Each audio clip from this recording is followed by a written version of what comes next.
Kumusta na mga kaibigan? Chinoy TV po.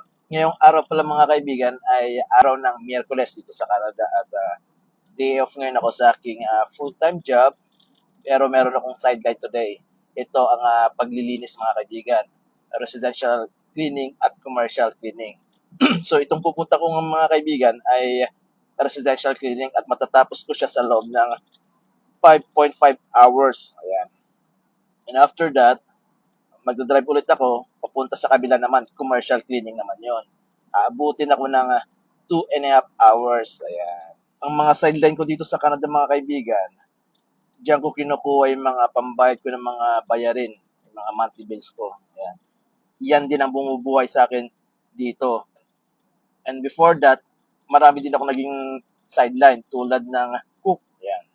Naging cook din ako sa isang Japanese restaurant. Cook din ako sa isang food truck. Ang pangalan niyan ay The Dog Father. Yan, shout out sa'yo. Dog Father. Ayan. Matagal ako nag-work doon from 2014 to 2019. Kasi cook ako doon.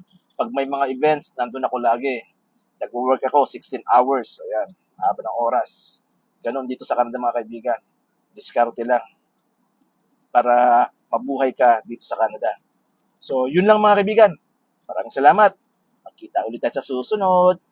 Paalam!